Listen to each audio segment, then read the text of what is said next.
Ja, og vi har så om Anthony Giddens teorier om samfundet. Og vi har for eksempel her strukturationsteorien, og den er inddelt i tre centrale begreber, og det er så agenten, sociale systemer og struktur. Agenten, det er den, som der handler, den der agerer. Og de sociale systemer, det hvis vi for eksempel tager et eksempel fra praksis, så kunne det være, hvis man var på en efterskole for eksempel, og man skulle gå og samle tallerkener. Det som man så går, eller hvis det så blev til et fast struktur, at man skulle gå hver dag og samle tallerkenerne op på bordet, når man er færdig ved at spise morgenmad, så vil det være så socialt, eller et socialt system, fordi det er noget, man gentager.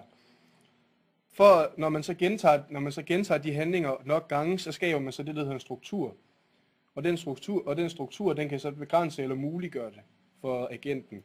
Hvis vi for eksempel tager det som, at når vi, eller jeg og nogle andre elever har gået og samlet tallerkener op, så bagefter så er der så nogen, der skal gå og vaske tallerkenerne op for os. Det er så dem, som det begrænser for. Og det muliggør det så også for os, at det bliver hurtigere færdigt, fordi vi er flere om at foretage. Og strukturerne, de kan heller ikke fungere for sig selv, for der skal jo nogen til at få dem til at bevæge sig. Og det er jo så også agenter, som der så gør det. Det senmoderne samfund kendetegnes ved forandring og individualisering i det vestlige samfund. Forandring er forstået på den måde, at man ikke rigtig synes, at noget er fast længere. For eksempel, et godt eksempel på det kan være din arbejdsplads. Her skal der rationaliseres, der skal omstruktureres, og der skal udtænkes nye organisationsprincipper. Så det kan godt gøre sådan, at medarbejderne får rigtig svært ved at følge med. Et andet godt eksempel på det kan være, hvis du for eksempel rejser væk fra den by, du er vant til at bo i. Bare et par år kan gøre det. Når du så kommer tilbage til din oprindelige by, så slår det dig egentlig, hvor meget alting har ændret sig. Også uddannelser og skolegang, der bliver der lagt omlægninger, og planlægning bliver fuldstændig væltet om. Kommuner og andre offentlige organisationer, de fornyer og de forandrer sig hele tiden.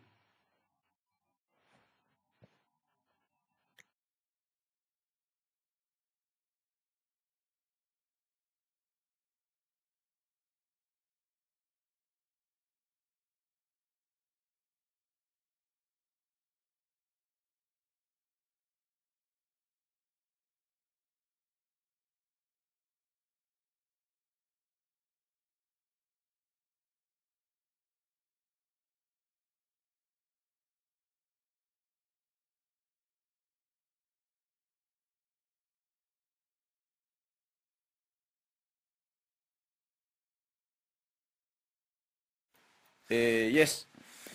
I senmoderne samfund er der tre hovedpunkter, som ligesom går gældende. Jeg vil starte med at forklare øget refleksibilitet. Det betyder specielt i vores samfund med os unge, at vi har øget brug af viden. Og det mener vi med, at ligesom hver gang der er nogen, der fortæller os noget, f.eks. en lærer, som siger, at sådan her er livets gang, og sådan her passer det, så stiller vi mere og mere spørgsmål ved det, og vi tænker mere, og vi reflekterer mere over det, for at få at vide, hvad det egentlig vi gerne vil vide.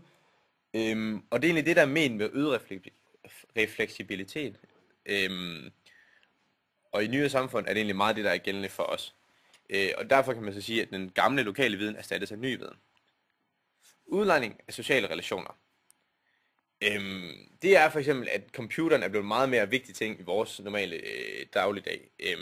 For eksempel, altså det er jo bare, at i stedet for, at man er sammen som venner og sammen nede i landsbyen, eller tager ned for at hygge sig, så kan man måske mere være snakke sammen over nettet, men ikke sådan rent fysisk er sammen.